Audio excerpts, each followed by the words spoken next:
Oi gente, tudo bem? Hoje eu vim gravar um vídeo sobre o capítulo 18. Bom, o capítulo começa contando a história de Mohamed Bouazizi. Ele é órfão de pai desde os 10 anos de idade. E desde aquela época ele vende produtos para sustentar a sua família.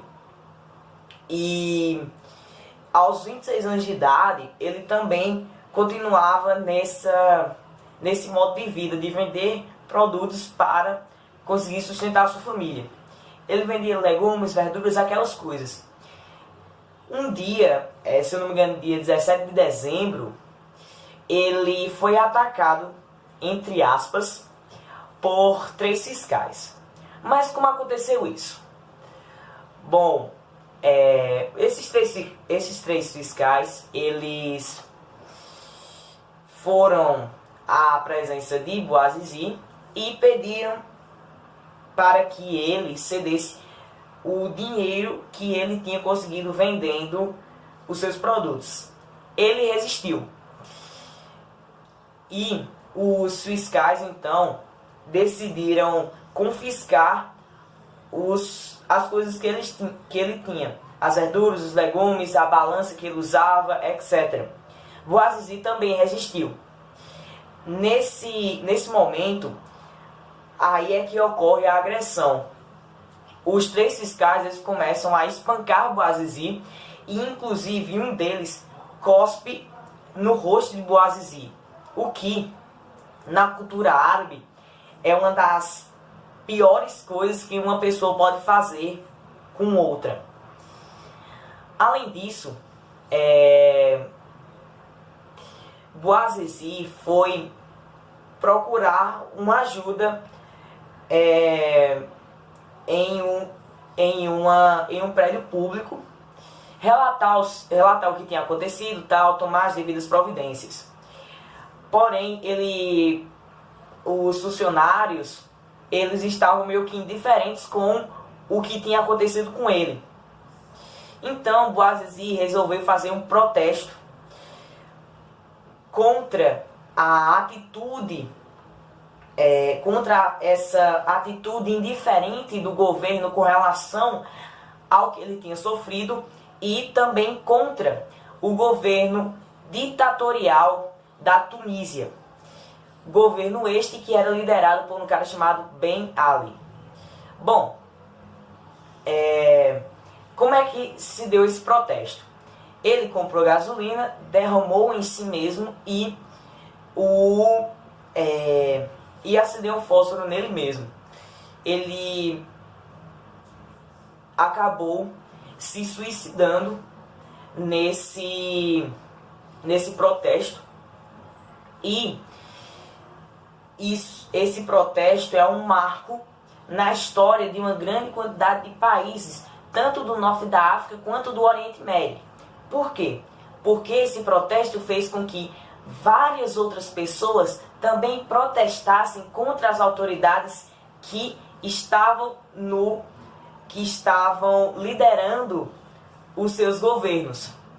E uma outra coisa interessante sobre o caso de Bouazizi é que o caso foi repercutido através da internet, o que nunca tinha acontecido.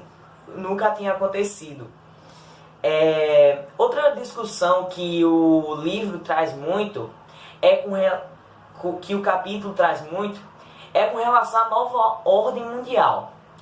Mas o que iria ser essa ordem mundial? O que é essa nova ordem mundial? Bom, ela começa com a queda do socialismo, com a queda dos comunismos. Como dentre os quais a gente pode citar a URSS. E no processo de início da nova ordem mundial ocorre a ascensão do neoliberalismo, ocorre a revolução técnico-científica informacional, criação dos primeiros computadores, dos primeiros celulares, ocorre a globalização, a terceira revolução industrial.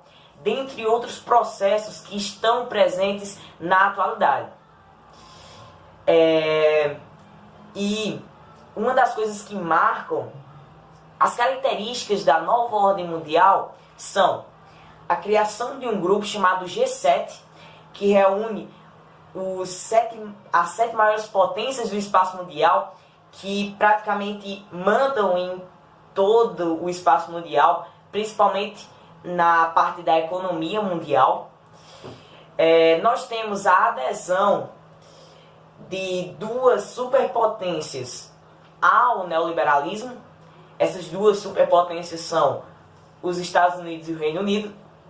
E além disso, a gente tem a adesão de vários países ao neoliberalismo, que foram incentivados principalmente a pressões que o FMI fez para que esses países adotassem ao neoliberalismo. Porém, existe outro ponto que caracteriza a nova ordem mundial. E esse ponto, infelizmente, é o terrorismo. No início do século XXI, em 11 de setembro de 2001, ocorreu o maior ataque terrorista da história atual, que foi o ataque às Torres Gêmeas. Esse ataque terrorista consiste na colisão de 3 aviões em 3 edifícios muito importantes para os Estados Unidos. Um avião atingiu a torre norte do World Trade Center, um outro avião atingiu a torre sul do World Trade Center e um outro atingiu o Pentágono. Inclusive, havia um 4º avião que iria atingir o Capitólio, que é a base, a sede do poder legislativo americano.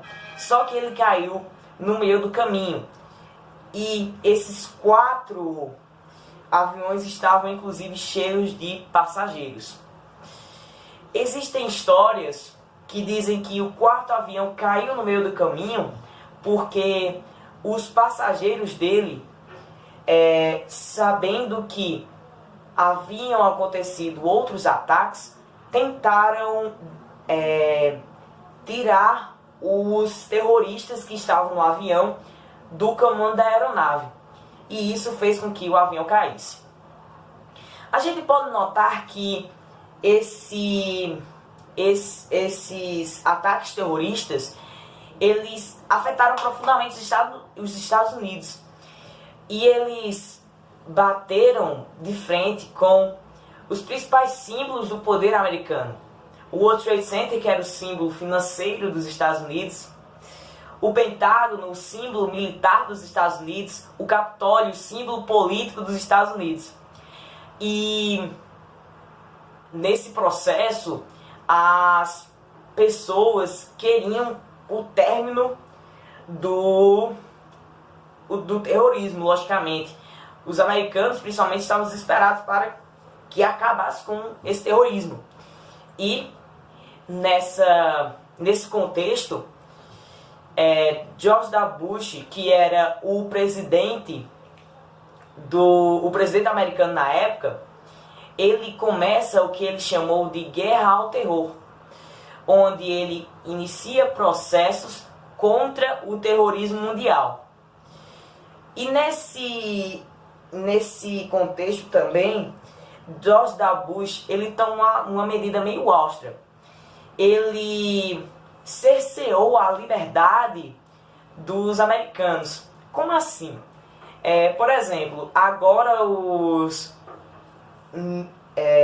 quando George W. Bush nomeou isso, o governo dos Estados Unidos poderia facilmente fiscalizar a fundo a vida de qualquer pessoa, sem a autorização da mesma, e fazer várias outras coisas que poderiam ser contra a privacidade de outra pessoa. Porém, isso passou despercebido pela população americana, que queria mesmo o fim do terrorismo mundial. Agora nós vamos falar um pouquinho sobre as origens desse terrorismo. Primeiramente, nós vamos contar a história do grupo terrorista Talibã. Bom, no Afeganistão, havia, ainda na época da Guerra Fria, havia uma luta entre rebeldes, que eram chamados de mujahidins, e o governo. Os mujahidins queriam acabar com o governo do Afeganistão. E o governo, com medo de perder o seu poder, se aliou ao URSS para fazer com que a URSS lutasse contra os mujahidins. Os Estados Unidos, que era rival da URSS na Guerra Fria, apoiou então os mujahidins e os mujahidins conseguiram o poder do Afeganistão. Porém, esse grupo apresenta uma grande quantidade de subgrupos, dentre os quais o Talibã. E houve uma disputa para ver qual desses grupos conseguiu o poder e quem ganhou foi o Talibã. Porém, o Talibã é um grupo que a gente chama de um grupo fundamentalista islâmico. Como assim? Ele leva muito as regras islâmicas ao pé da letra e ele interpreta as leis islâmicas presentes no Alcorão de uma forma totalmente equivocada, de uma forma totalmente radical. E o Talibã queria criar um Estado teocrático no Afeganistão. O que é um Estado teocrático? Um Estado que é regido pelas leis de uma religião, nesse caso a lei islâmica. Porém, eles impuseram a lei islâmica de uma forma muito radical. Eles proibiram as mulheres de frequentarem escolas, de trabalharem, de terem um atendimento médico, proibiram as pessoas de assistirem TV, proibiram as pessoas de dançar, de ouvir músicas, etc. E, inclusive, nesse contexto, o Afeganistão, o Talibã, ele se infiltra no Paquistão e ele também impõe essas leis em uma região do Afeganistão denominada Vale de Swat. E é nesse vale, e é nesse contexto, nesse lugar, onde Malala Yousafzai começa a tentar lutar pelo direito das meninas do Vale de Swat de irem à escola. Malala, que por causa desses movimentos conseguiu o Nobel da Paz. Continuando, o Talibã conquistou o poder, tinha essas medidas bem austeras e nesse momento nós vamos começar agora um pouquinho sobre Osama Bin Laden. Bom, nós temos uma grande quantidade de árabes que eram contras totalmente ao governo americano. Por quê? Principalmente devido àquela questão de Israel e da Palestina. Porque os Estados Unidos apoiavam Israel e, portanto, eram contra os árabes palestinos, vamos dizer assim. E isso deixava os árabes com uma grande rivalidade com os Estados Unidos. E um dos caras que mais odiavam os Estados Unidos era Osama Bin Laden, um saudita milionário que criou uma organização terrorista denominada Al-Qaeda, que significa em árabe a base. Bom, Osama Bin Laden e alguns líderes do Talibã se organizaram, treinaram pessoas e financiaram o ataque às Torres Gêmeas. Agora nós vamos começar um pouquinho sobre o que o governo de George W. Bush fez contra os terroristas na chamada Guerra ao Terror. A primeira coisa que eles fizeram foi invadir o Iraque. O Afeganistão. nessa invasão ao Afeganistão, eles acabaram com o Talibã. E quais foram as motivações para que eles fossem invadir o Afeganistão?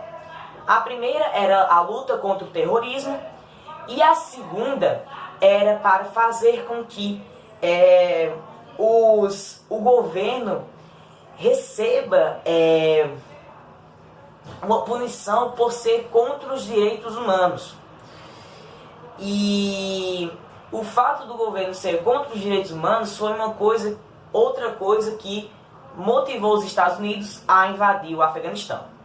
Depois, a segunda coisa importante que a guerra ao terror fez foi a invasão ao Iraque.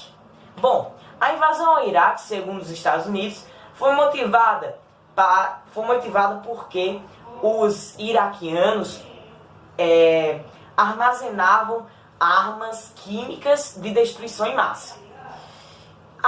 Os fiscais da ONU, eles não provaram isso. Eles não acharam nenhuma arma química, mas os Estados Unidos disseram que tinha. E invadiram no Iraque por causa disso. E, inclusive, prenderam o ditador iraquiano, Saddam Hussein, e assassinaram mesmo. Bom, essas são as principais coisas que a guerra ao terror fez. Agora nós vamos falar um pouquinho sobre a impopularidade de Bush. Por que Bush ficou tão impopular? Bom, na época dos atentados, ele era muito popular, pois ele seria contra o terrorismo. Só que 6 anos depois do ataque às Torres Gêmeas, a popularidade dele baixou muito, chegando a 29% da população, o que é pouquíssimo percentualmente. Mas por que isso aconteceu? Pois George W. Bush, o exército americano no Iraque, ele causou um grande caos lá no Iraque. Por quê? Por exemplo, depois da invasão ao Iraque, sunitas e xiitas iraquianos começaram a fazerem atentados e lutarem contra eles mesmos. Os sunitas ficaram contra os xiitas depois da invasão ao Iraque. Isso devido ao ódio criado entre eles devido justamente a essa invasão. Além disso, a gente tem que os soldados americanos, eles matavam muitas pessoas, eles mutilavam muitas pessoas, inclusive crianças. Então a gente tem duas coisas negativas que George W. Bush fazia no Iraque. Primeira, fez com que os sunitas e xiitas iraquianos virassem rivais. Segunda, matava e mutilava muitos iraquianos. E isso fez com que a popularidade dele abaixasse. Agora nós vamos começar sobre uma coisa bem importante. E essa coisa importante é a crise do neoliberalismo. Bom, nos primeiros anos do neoliberalismo, ele estava indo muito, mas muito bem. Ele estava indo muito, mas muito bem. Ele estava fazendo com que as empresas se desenvolvessem. Ele estava fazendo com que os estados fossem mínimos. Ele fazia com que os estados economizassem em saúde, educação, etc. Estava fazendo o que o plano neoliberal dizia. Porém, em 2007, o negócio começou a ficar complicado. Por quê? Primeiramente, começou com alguns bancos que financiavam imóveis. Eles começaram a falir. Isso porque as pessoas não pagavam as parcelas dos imóveis. O consumismo naquele período neoliberal estava muito grande. As pessoas ficavam motivadas a comprar mais e mais. Mas eles não sabiam se iriam conseguir pagar. E isso fez com que essas empresas falissem. Bom, aí depois dessas empresas começarem a falir, outras partes outras instituições financeiras começaram a falir. Dentre elas, um importante banco estadunidense. E quando um banco importante fale, isso causa um prejuízo muito grande para a sociedade. Por quê? Porque o dinheiro que eles investiram nesse banco sumiu. E isso causou uma grande crise. Por quê? Porque isso fez com que a falência desses bancos e também de empresas que também faliram nesse período fizeram com que as pessoas ficassem desempregadas ou fez com que as pessoas empobrecessem. E isso faz com que o mercado consumidor diminua, falindo mais e mais empresas. Isso foi a crise do neoliberalismo, que aconteceu em 2007. Porém, é nova ordem mundial. E na nova ordem mundial a gente tem uma coisinha chamada globalização. Se um grande cai, o resto tudo cai. E foi isso que aconteceu. A Europa, por exemplo, a Europa sofreu basicamente as mesmas coisas que os Estados Unidos sofreu também. Agora, uma coisa curiosa é que o Brasil ele não sofreu muito com essa crise. Por quê? Porque o governo, em 2007, ele tinha reduzido os impostos sobre os produtos industrializados e a renda do brasileiro tinha aumentado. Assim, o consumo de produtos industrializados não diminuiu tanto e as empresas não faliram nesse processo. Então, pelo menos uma coisa boa que aconteceu com o Brasil. Continuando, a gente teve nos Estados Unidos e também em países da Europa vários protestos que foram acarretados justamente por essa crise neoliberal. Bom, um dos protestos, foi o movimento Occupy Wall Street. Occupy Wall Street. E esse movimento foi liderado principalmente por movimentos sociais, por jovens, dentre outras partes da sociedade, como trabalhadores, para protestar contra a corrupção, contra a desigualdade social nesses países, etc. E uma coisa interessante sobre esses protestos é que eles tinham um lema. Esse lema era: nós somos 99%. Isso fazia referência a maioria da população desses países que sofreu com essa crise imobiliária. Essa crise que foi causada por esses 1% das pessoas mais poderosas que fizeram com que esses países, os Estados Unidos e a Europa, tivessem essa crise tão grande. Então é uma grande crítica que foi feita tanto para os Estados Unidos quanto para os países europeus. E uma outra consequência desse processo foi a queda da nova ordem mundial. A nova ordem mundial chega ao fim nessa crise. Por quê? Porque os países da Europa, os Estados Unidos, eles começaram a ser intervencionistas. Eles começaram a intervir na economia para fazer com que as outras empresas não falissem. O que fez, por exemplo, George W. Bush no final de seu mandato e Barack Obama. Eles deram empréstimos, vamos dizer assim, para grandes empresas para que elas não falissem e elas conseguissem uma estabilidade.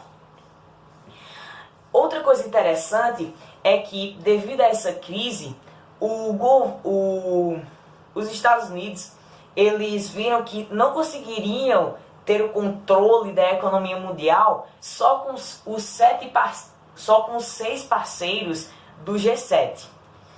Então, eles chamaram mais galera pro grupinho e o G7 virou o G20, reunindo outros 14 países que eram importantes no mundo para fazer com que esses países conseguissem o monopólio econômico mundial, etc. E dentre esses países a gente pode citar o BRICS, a Argentina, México, etc. Bom, agora nós vamos voltar um pouquinho para a nossa historinha da Europa.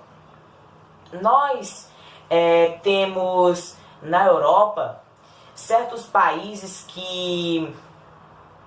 Nós temos na Europa certos países que já sofriam com problemas sociais e econômicos ainda antes dessa crise neoliberal. É o caso dos PIGs, Portugal, Irlanda, Itália, Grécia e Espanha. Eles estavam sofrendo muito com problemas de estagnação econômica, desemprego, etc. E isso piorou ainda mais na crise neoliberal. Só para você ter ideia, a porcentagem de desempregados, a menor porcentagem de desempregados no PIGs de pessoas entre 15 e 40 anos era de 15%. Ou seja, é como se isso ocorresse no Brasil, era como se 30 milhões de pessoas estivessem desempregadas. Isso é muita gente. Isso aconteceu em Portugal, na Grécia, na Irlanda. Milhões e milhões de pessoas entre 15 e 40 anos ficaram desempregadas. E isso desesperou os PIGs. E eles buscaram alternativas para acabar logo com essa crise e conseguir um desenvolvimento. Eles buscaram ajuda a três parceiros. O FMI, Fundo Monetário Internacional, o Banco Central Europeu, o BCE, e a União Europeia. Esses três parceiros, eles deram empréstimos para os PIGs, só que eles pediram uma coisa em troca. Eles pediram para que os PIGs diminuíssem os direitos dos trabalhadores, diminuíssem os salários dos funcionários públicos, aumentassem o número de anos para uma pessoa ficar aposentada, pediram para que os PIGs aumentassem o preço dos combustíveis e da energia, etc. E os PIGs, infelizmente, tiveram que adotar isso. São as famosas medidas austeras, medidas duras, aquele negócio que a gente estudou na segunda etapa de geografia. E isso deixou a população indignada, logicamente. A população chamava a União Europeia, o Banco Central Europeu e o Fundo Monetário Internacional, tudo junto de Troika. E a Grécia, a Espanha e Portugal começaram a protestar. A população de Portugal, Espanha e Grécia começaram a protestar contra essas medidas austeras. Inclusive, Portugal adotou um lema: que se lixe a Troika, queremos nossas vidas. E esse movimento fez uma grande quantidade de protestos, inclusive um que reuniu nada mais nada menos que 1 milhão de pessoas. Agora nós vamos começar um pouquinho sobre Bouazizi e sobre as consequências do protesto de Bouazizi. Bom, na Tunísia, o caso de Bouazizi repercutiu. Todo mundo sabia do caso de Bouazizi. E as pessoas ficaram pistola com o governo. Se ligaram no quanto o governo exploravam elas, no quanto o governo era ruim com elas e que elas precisavam ter uma democracia. E essa democracia, e eles lutaram para essa democracia através de protestos. Foram às ruas, vestindo a camisa e foram protestar contra o governo de Ben Ali. Isso gerou repressão policial. Ben Ali mandou as polícias meter pau nos manifestantes. E os manifestantes só aderiram mais e mais à luta. E quando Bouazizi infelizmente veio a falecer, Ben Ali meteu o pé da Tunísia. E isso foi um marco da redemocratização da Tunísia. A Tunísia, depois da renúncia de Ben Ali, ela começou a estabelecer eleições, ela começou a criar uma Assembleia Nacional Constituinte para criar uma constituição democrática nesse país. Porém, a gente não tem esse problema de ditadura apenas na Tunísia. Vários países do norte da África e do Oriente Médio tinham ditaduras, dentre os quais a gente pode citar a Marrocos, a Líbia, o Egito e outros países. E os protestos motivados por Bouazizi, eles não se limitaram apenas à Tunísia. Eles foram para vários outros países dessas regiões do norte da África e também do Oriente Médio. Bom, esse movimento chegou ao Egito. O Egito, ele era governado por uma ditadura cujo líder era um cara chamado Hosni. E 11 dias depois da fuga de Ben Ali, a população do Cairo fizeram protestos contra o governo de Hosni, mais especificamente contra o desemprego, contra a pobreza, contra a péssima saúde e educação que havia e também contra o autoritarismo do governo de Hosni. E esse dia foi chamado de Dia da Ira.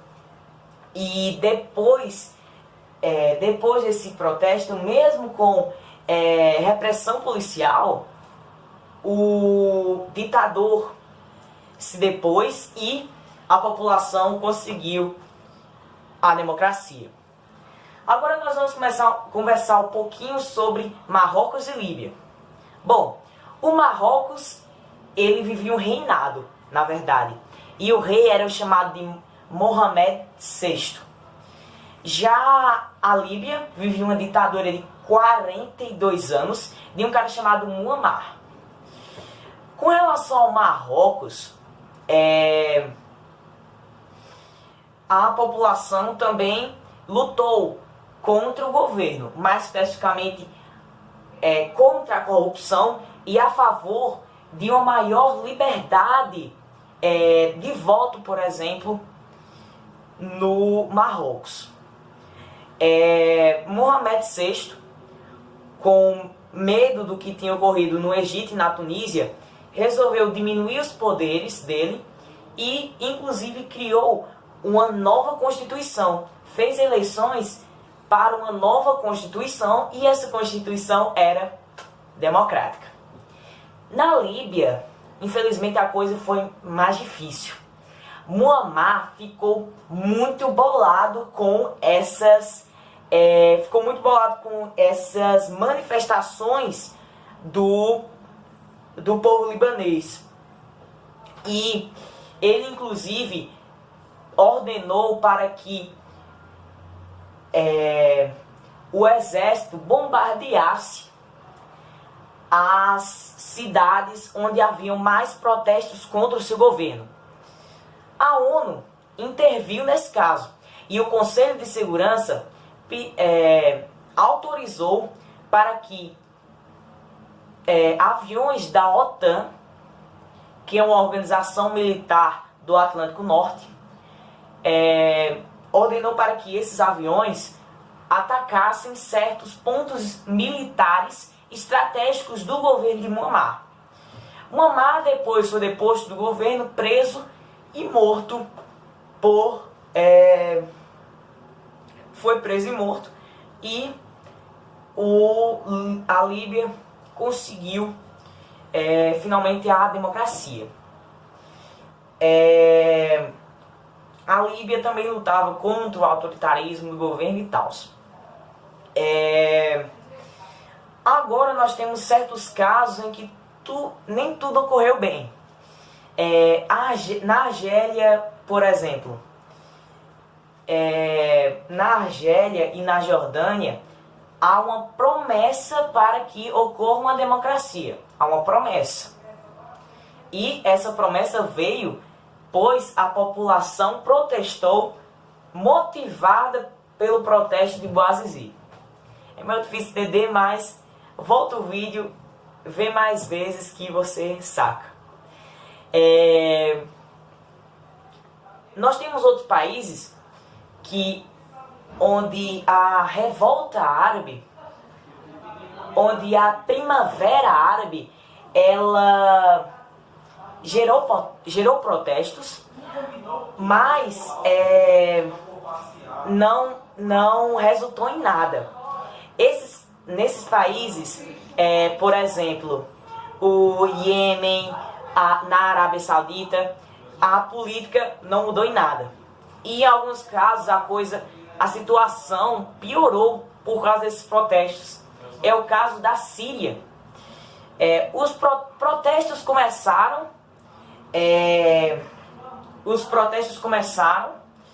motivados por Bouazizi, contra o governo de um cara chamado Bashar al-Assad. Porém, o Bashar al-Assad não queria de jeito nenhum sair do seu governo, e isso gera uma crise econômica, política e uma guerra civil lá na Síria. Agora, nós vamos falar um pouquinho sobre aquecimento global e sustentabilidade. Bom, uma questão muito importante no mundo atual é o caso do aquecimento global e da sustentabilidade, que é algo que é importante não só para os Estados Unidos, não só para a União Europeia, mas sim para todos os seres humanos, pois isso afeta toda a humanidade. Vamos começar sobre o aquecimento global. O aquecimento global é gerado por um efeito chamado efeito estufa. O efeito estufa, ele é bom. Ele ocorre no planeta Terra há muito, muito tempo, e ele é determinante para a ocorrência da vida do planeta. Por quê? Pois ele retém o calor do Sol e faz com que as temperaturas do planeta sejam mais amenas. Existem até pesquisas que dizem que a temperatura do planeta Terra seria muito menor se não houvesse o efeito estufa. Porém, o ruim não é o efeito estufa, mas sim o agravamento dele. Devido à liberação de gases estufa, provenientes principalmente das atividades industriais, provenientes do uso do petróleo como energia, proveniente do uso de combustíveis fósseis, fazem com que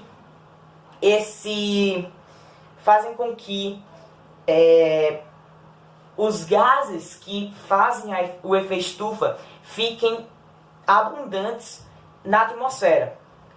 E isso agrava o efeito estufa, faz com que o planeta se aqueça mais do que o normal e gera o aquecimento global.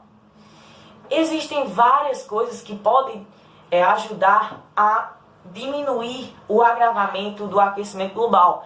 A gente pode citar, por exemplo, a diminuição da liberação de gases de efeito estufa, o desenvolvimento de novas fontes de energia que não utilizem combustíveis fósseis ou que não utilizem petróleo, etc.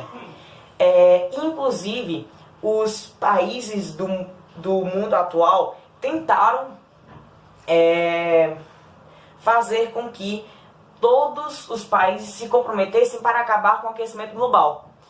Dentre essas tentativas está o protocolo de Kyoto. Porém, o ruim é que o ZEUA, eles não adotaram o protocolo de Kyoto e a China não estava obrigada a diminuir a emissão de gases. Aí é a mesma coisa que nada. Por quê? Porque o ZEUA e a China são os maiores poluidores. Então, como é que você quer acabar com o aquecimento global se você não impede os maiores poluidores de não poluírem? Aí é peso. E houve outra tentativa em 2003 que também foi um fracasso. E outra coisa importante é a sustentabilidade do planeta. Como assim sustentabilidade? A indústria ela vem produzindo cada vez mais e mais produtos e os produtos precisam de matéria-prima. E essa matéria-prima ela vai ficando, infelizmente, cada vez mais escassa ao longo do tempo. Quanto mais metal você tira e quanto menos você recicla, menos metal você poderá tirar. Quanto mais árvores você destrói e quanto menos árvores você planta, menos árvores você vai ter para tirar. E essa ideia é preocupante, pois pode ser que há alguns poucos anos, em 2100, por exemplo, os recursos naturais do planeta podem estar totalmente comprometidos. E a espécie humana vai ter um colapso gigantesco. E isso, graças a Deus, existe uma forma de você acabar com isso, de você reverter isso.